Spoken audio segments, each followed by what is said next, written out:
Chitrangi. Chitrangi short story. ஒரு ஊரில் ஒரு அரசன் இருந்தான். அவன் ஆண் வாரிசு இல்லாதவன். 2 பெண் மக்கள் இருந்தார்கள். பெரியவள் பரணி, சிறியவள் சித்ராங்கி. பரணி தன் தங்கை மீது பொறாமை கொண்டவளாக இருந்தாள். பரணி சற்று முரட்டுத்தனமான தோற்றத்துடன் இருந்தாள். போர்ப்பயிற்சி பெற்றாள். அடிக்கடி தேசம் சுற்றி பார்க்க தந்தையுடன் சென்றாள். தாயாரை சிறுவயதில் இழந்ததால் சித்ராங்கி அரண்மனையில் தன் தாயாரின் அறையில் தங்கினாள். அழகும் குணமும் கொண்ட சித்ராங்கி சாஸ்திரங்களை கற்று பூஜை வழிபாடு என்று பக்தி மிக்கவளாக இருந்தாள். மேலும் சித்ராங்கி அரசவையில் பரணி தளபதியுடன் போர்த்தந்திரங்கள் பற்றி உரையாடிய போது அவைக்கு வந்திருந்த பல வழக்குகளை தீர்த்து வைக்க சமயோசிதமாக யோசித்து நல்ல முடிவு சொல்ல தந்தைக்கு ஆலோசனை வழங்குபவளாக இருந்தாள். அவளுக்கு பல தேசங்களில் இருந்தும் இளவரசர்கள் திருமணம் புரிய கேட்டு ஓலை அனுப்பினர். சித்ராங்கி தங்கள் படைத்தளபதியாக இருந்த பராக்கிரமசாலியான திம்மனை விரும்பினாள். அவனும் சித்ராங்கியை விரும்பினான். இதை அறிந்த பரணி ஆத்திரம் கொண்டாள். தந்தை காலத்துக்கு பின்பு வீர தீரசாலியான தானே அந்த திம்மனை மணந்து கொண்டு ராஜ்யத்தின் மகாராணியாக திட்டமிட்டிருந்தாள் பரணி. அதனால் திம்மன் சித்ராங்கி திருமணம் நடக்காமல் தன்னால் ஆன அனைத்து முயற்சிகளையும் மேற்கொண்டாள் பரணி. முதலில் தன் தந்தையான மகாராஜா எப்போதும் நாட்டை காப்பதில் பெரும் ஆர்வம் கொண்டு படை செலுத்தி போரிலும் புகுந்து தேசத்துக்கு பெருமை தரும் தன்னை நம்பாமல் சித்ராங்கியும் கஜானா திறவுகோலை சித்ராங்கியிடம் தருவது பரணிக்கு பிடிக்கவில்லை. அவள் தந்திரமாக ராஜ வைத்தியரிடம் பொற்காசுகள் தந்து சற்று நேரத்துக்கு மயங்கி உறங்க வைக்கும் மூலிகை சாற்றை வாங்கி மகாராஜாவின் உணவில் தினமும் சற்று கலந்தாள் பரணி. இதற்காக மகாராஜாவின் உணவை பரிசோதிக்க தான் முதலில் உண்ணும் உண்டுகாட்டியை கொன்றாள். தானே தந்தைக்கு உணவு பரிமாறினாள். மிகவும் தயவாக தினமும் பேசினாள். இந்த நேரத்தில் அவளுடைய வஞ்சகத்தை அறியாத சித்ராங்கி திம்மனை சந்தித்து உரையாடி மகிழ்ந்தாள். தன் தந்தையிடம் திம்மன் சித்ராங்கி விஷயத்தை போட்டு உடைத்த பரணி அவர் மனதில் சித்ராங்கியை பற்றிய அன்பின் வேரை களைய வெகுவான முயற்சிகளை மேற்கொண்டாள். தினம் அவர் உண்டு மயங்கிய வேளையில் அந்த அரைகுறை மயக்கத்தில் பரணி தன் கருத்துக்களை அவர் காதருகில் அழுத்தமாகவும் மெல்லிய குரலிலும் கூறி அவர் மனதில் தன்னை பற்றிய நம்பிக்கையை வளர்த்தாள். தானே உண்டுகாட்டியாக இருந்தாள். சில வாரங்களிலேயே அரசர் குழப்பமடைந்து படுக்கையானார். அதனால் அவசரமாக சித்ராங்கியை ஏதோ ஒரு தேச இளவரசனுக்கு திருமணம் புரிந்து அனுப்பிவிட பரணி ஏற்பாடு செய்தாள். தன் தந்தையை மீற முடியாத சித்ராங்கி கண்ணீருடன் சம்மதித்தாள். திம்மனும் அமைதியாக கனத்த மனத்துடன் இருந்தான். திருமணம் முடிந்து கணவன் தேசத்துக்கு சித்ராங்கி கிளம்பும்போது பரணி மிகவும் அலைந்து திரிந்து தங்கைக்காக கஷ்டப்படுவதைக் கண்டு சித்ராங்கியின் கணவன் வீட்டார் பரணியை புகழ்ந்தனர்.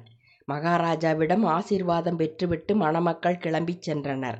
பரணி அதோடு விட்டிருக்கலாம். ஆனால் அவளுடைய குரோத மனம் சித்ராங்கியை அவ்வளவு சீக்கிரம் சந்தோஷ வாழ்வு அடைய விட்டுவிடுமா? பரணி முன்கூட்டியே சதி செய்து முடித்திருந்தாள். அதன்படி அங்கு சென்று சீர்வரிசைகளாக சித்ராங்கிக்கு மகாராஜா தந்திருந்தவைகளை சித்ராங்கியின் கணவன் வீட்டார் கண்டனர். நாட்டு மக்களும் அரச குடும்பமும் காண சபையே குழுமியிருந்தது. அப்போது அனைவரும் அதிர்ச்சி அடைந்தனர். தங்க பாத்திரங்கள் சில மணமக்களுக்கு மட்டும் பரிசாக தந்து வெள்ளி பாத்திரங்களையும் தருவர் அக்கால வழக்கப்படி. ஆனால் இப்போது தங்க பாத்திரம் அல்லாமல் அனைத்துமே வெண்கல பாத்திரங்களாகவும் புதியன அல்லாமல் ஏற்கனவே பல வருடம் பயன்படுத்திய பழையனவாகவும் இருந்தன. சித்ராங்கியே அதிர்ச்சி அடைந்தாள். அவர்களின் புது வாழ்வுக்காக தன் அரண்மனை ஒதுக்கப்பட்டிருந்தது. அதில் முதலாக பெண் வீட்டார் தரும் சப்ர மஞ்சத்தையே முதல் வருஷத்துக்கு பயன்படுத்துவது அரசகுல வழக்கமாக இருந்தது. அதுவும் பயன்படுத்தப்பட்ட மெத்தையாக இருந்தது. யாவற்றையும் கண்டு சித்ராங்கியின் தேசத்தின் மீது போர் தொடுக்கும் அளவு அவள் கணவனுக்கும் அவன் வீட்டாருக்கும் சினம் எழுந்தது. அவளுடைய ஆபரணங்கள் யாவும் புதியதாக இல்லாமல் பழுது பார்க்கப்பட்ட பழையனவாக இருந்தன. அந்த தேச மக்கள் தங்கள் இளவரசர் அவமானப்படுத்தப்பட்டு விட்டதாக கூச்சலிட்டனர். சித்ராங்கியின் கணவன் வீட்டார் சிற்றரசாக இருப்பதால் தங்களை வேண்டுமென்றே மகாராஜா அவமானப்படுத்தி விட்டதாகவும் பேரரசை எதிர்க்கும் போர்ப்படை வலிமை தங்களுக்கு உண்டு எனவும் ஆரவாரித்து பலவாக பேசினர். சித்ராங்கிக்கு அவமானம் தாழ முடியவில்லை. இது எல்லாம் ஏன், எதற்காக, யாரால் நடத்தப்பட்டது என்று அவளால் ஊகிக்க முடியவில்லை. பேரரசான தங்களுக்கு எதிரிகளே கிடையாதே என்று நினைத்தாள். வரும் வழியில் கொள்ளையர்களும் கிடையாதே என்று பலவாறு எண்ணி மனம் நொந்தாள் சித்ராங்கி. பிறகு முறைப்படி திருமணமாகி பிரதேசம் செல்லும் இளவரசிக்கு பரிசாக தரப்படும் சில குதிரைகள், யானைகள், அழகிய தேர் ஆகியவையும் தரப்படாததால் கணவன் வீட்டாரால் அவமானத்துக்குள்ளான சித்ராங்கி மனம் கசந்து ஒரு இரவில் தன்னுடன் அழைத்து வந்திருந்த சில பணிப்பெண்களுடன் தப்பித்து தன் பேரரசுக்கு வந்துவிட்டாள். பரணி அதிர்ச்சி அடைந்தாள். தான் போட்ட திட்டத்தில் நிர்கதியாகி அவமானப்பட்டு கண்ணீர் சிந்தி காலம் கடத்த வேண்டிய சித்ராங்கி இங்கே வருவாள் என்று பரணி கனவிலும் எதிர்பார்க்கவில்லை.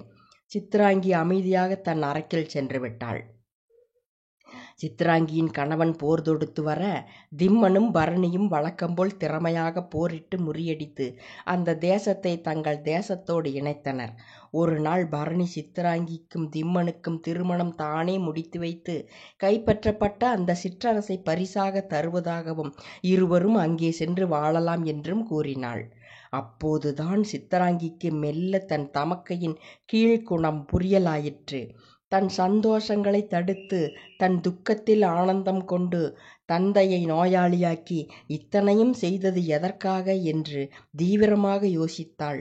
இப்போது திம்மனுக்கு தன்னை திருமணம் செய்து தருவதாக கூறியதால் இத்தனை நாள் திம்மன் தான் பரணியின் விருப்பம், அதற்காகத்தான் தன்னை துரத்துகிறாள் என்று எண்ணியிருந்த சித்ராங்கி இப்போதுதான் பேரரசை கைப்பற்ற துடிக்கும் பரணியின் பேராசை புரியலாயிற்று. சித்ராங்கியின் கணவனை சிரச்சேதம் செய்தார்கள். அவன் வீட்டாரை சிறையில் அடைத்தார்கள். சித்ராங்கி தன் தந்தையின் அருகில் அமர்ந்து கண்ணீர் வடித்தாள். சத்தமாக பேச முடியாத நிலைக்கு தள்ளப்பட்ட அவர் சைகையால் கவனமாக இரு என்பது போல் சித்ராங்கியை எச்சரித்தார். மேலும் ஒரு முக்கியமான விஷயம் என்று அவர் ஏதோ சொல்ல ஆரம்பித்த போது அங்கு பரணி வந்ததால் அவர் மௌனமானார். சித்ராங்கி பல பணியாட்களிடம் திம்மனுடன் சேர்ந்து ரகசிய விசாரணை செய்து நடந்த உண்மைகள் யாவும் அறிந்து வருந்தினாள். திம்மன் நாட்டு வைத்தியரை சிறையில் அடைத்தான். அன்றிரவு மன்னர் மரணமடைந்தார். சித்ராங்கியின் துயரம் அளவு கடந்தது. தன் தந்தை ஏதோ சொல்ல வந்ததாக திம்மனிடம் கூறினாள். சில நாட்களில் தானே மகாராணியாக பரணி அறிவிக்கப் போவதாக அரண்மனையில் பேசிக்கொண்டனர். வேலையாட்கள், வீரர்கள், மக்கள் என்று யாவரையும் கட்டுப்படுத்தி வைத்திருந்தாள் பரணி. கஜானா சாவியும் கூட இப்போது அவளிடமே இருந்தது. அதிலிருந்து அளவு கடந்த செல்வத்தை அள்ளி இறைத்து துரோக நெஞ்சங்களை விலக்கி வாங்கியிருந்தாள் பரணி. பரணி சித்ராங்கி திருமணம் முடித்து சென்றவுடன் யாருக்கும் தெரியாமல் இயலாமையில் இருக்கும் மகாராஜாவிடம் கெஞ்சியும் மிரட்டியும் பணிய வைத்து பேரரசை தனக்கே பட்டயம் எழுதி வாங்கி வைத்திருந்தது இப்போதுதான் தெரிந்தது அனைவருக்கும். அறிவாளியாக இருந்தும் அப்பாவியாக இருந்த சித்ராங்கியும் அதிகாரம் இல்லாத திம்மனும் திகைத்தனர். பரணியில் நியமிக்கப்பட்ட புதிய தளபதியால் இருவரும் கைது செய்யப்பட்டு சிறையில் அடைக்கப்பட்டனர்.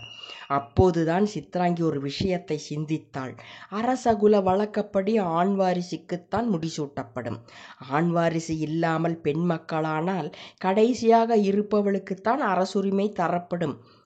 ஆனால் அவள் வேறு தேசத்துக்கு மனம் முடித்து செல்லக்கூடாது. இந்த விதிமுறைகள் இப்போது சித்ராங்கியின் நினைவுக்கு வந்தன. அவளும் திம்மனும் நம்பிக்கையான சில வீரர்களின் உதவியால் சிறையிலிருந்து தப்பினர். புதிய தளபதி தலைமையில் படை வீரர்களும் திம்மன் தலைமையில் சில வீரர்களும் இருக்க கடுமையான சண்டை நடந்தது. பரணி மிகவும் உக்கிரமாக திம்மனை தாக்கினாள். சித்ராங்கி அதற்குள் அரண்மனைக்குள் ஓடிச் சென்று பலகாலம் திறக்கப்படாத ஒரு அறையில் பல அரச விதிமுறைகள் அடங்கிய பெட்டகத்தை தேடி எடுத்தாள். அதை பார்த்ததுமே புரிந்து கொண்ட பரணி சித்ராங்கியை கொல்ல ஆத்திரத்துடன் வாளை ஓங்கி வர திம்மன் தடுக்க திம்மனின் உடலில் பரணியின் வாள் பாய்ந்தது. புதிய தளபதியும் தாக்கினான். திம்மன் வீழ்ந்தான்.